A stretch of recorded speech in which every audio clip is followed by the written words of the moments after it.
Kia ora and welcome to chapter 24 of this resource, and the resource is entitled The Future of Learning. In this chapter we're going to be looking at the combination of this notion of agency and competency.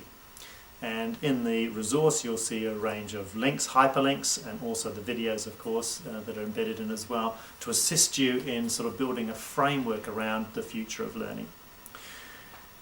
One of our big problems in our society at the moment, and I confine this to a degree to mostly first world countries, is this notion of learned uselessness.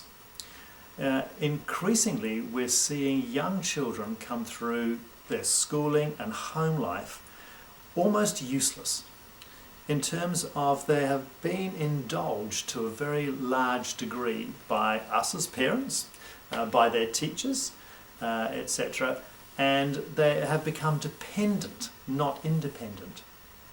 You know, we see things in certain countries around the world where the nanny comes in because the child has texted them because their shoelace is undone. I'm not joking, this happens in countries around the world. Parents take their children to school every day, just in case they might get wet, or just in case they might fall off their bike. We have this fear mentality that something bad is going to happen to our children on the way to school. And so they don't experience risk. And if they don't experience risk, how can they learn to manage risk? And these are important fundamental capabilities that us as human beings need to come to terms with. And if we're not careful, we're going to have a whole series of generations of young people who are useless, to the world. And that's the very last thing we want.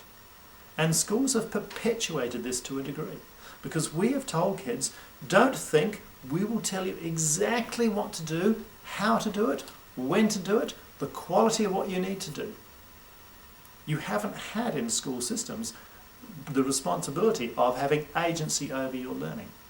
And what we want to do is give these young people agency over their lives in a graduated process that allows them to build capacity and learn how to take risks and learn to evaluate the risks associated with the activities that they're doing. So this is a really big gig for young people to grasp the fact that risk is part of life. And we need to take risks. We need to have the scars where we fell out of the trees. Stopping people climbing trees in schools is a bizarre notion. It really is. Fencing them in so outsiders can't get in. Another bizarre thing. You know, we want to tear down those fences and encourage them to climb trees. Let them fall down. And when parents come in, they should be saying, look, that's a bit of a pity you fell out of a tree, but what a fantastic learning experience that was. We've got to re-educate our parents because they're becoming overwhelmingly fearful of what might happen to their child, not realizing that falling out of a tree is a great thing. Yes, the child will break an arm possibly, but it will mend, and they will have lots to talk about, and everyone will feel sad for them and help them out. We don't want useless people. We want people who will take risks, dive in and try things, and search for that experiences around the world so they can actually get a sense of the world they live in. So learned uselessness is something we want to steer away from really, really quickly, and we've fallen into this pit without really realizing it. And we have to start encouraging our parents really to stay out of our schools. We don't really want them there unless they're there to help in a practical sense on a daily basis. We don't need them dropping their children off at the door at school. We want those children to come in knowing they've taken risks, knowing they've managed that well. So as educators, we are not responsible for the child's happiness. That's not our role. If you ask parents these days what do they want from their children, they say, I want them to be happy. Well, actually, do we really? Do we really want happiness as the outcome? Or do we want kids to be fulfilled? Do we want them to actually go out there and do things for others, to assist others, to encourage others? Happiness has become this barometer of success, and it just simply isn't. It's a false god. It doesn't really exist as something that we want to aim for. Yes, we'll be happy at different times in our lives. We'll be sad at different times of our lives. But using happiness as a benchmark of is a school successful is an absolute nonsense. And we need to get rid of this notion.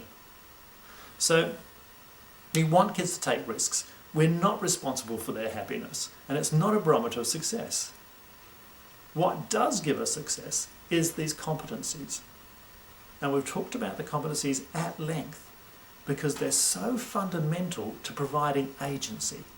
We want the child to have agency over their lives, not just in school, but on their way to school and at home. And I think any parent that thinks this through will think straight away, of course I want this for my child. I don't want them to be a learned uselessness product. You know, I want them to be useful in society, and I want them to be able to contribute to their society.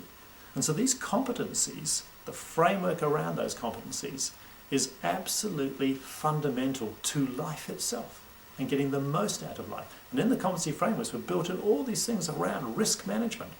We want to teach them how to manage risk, not just assume it. We want to teach them to have relationships with each other which are mutually respectful. So schooling is changing significantly now. It's a new thing, and as educators we have to implement this. Just like the doctors have had to implement the new technologies that have come in that makes medicine now so amazing. The things we can now cure are amazing. And in education, we need to be doing the same. We need to be changing the very nature of what school has been about historically, to make sure that in fact we are engaging these young people into a process which will actually outwork the purpose of school, and that is to ensure that they are capable when they leave school to go into their society and make a difference and understand that they are now living in a global community. In a global community that is increasingly will be managed globally. So have a read through the chapter, go through the process of looking at the competencies and the notion of agency, and then start playing with that in classrooms. Video the process, video the kids, video their response. Give them opportunities to take agency. Start off with a news desk at the front of the classroom where young people can come up and teach, in inverted commas, rather educate the rest of the class about what they understand and what they know. Thank you very much. All the best, and we'll see you soon in the next chapter.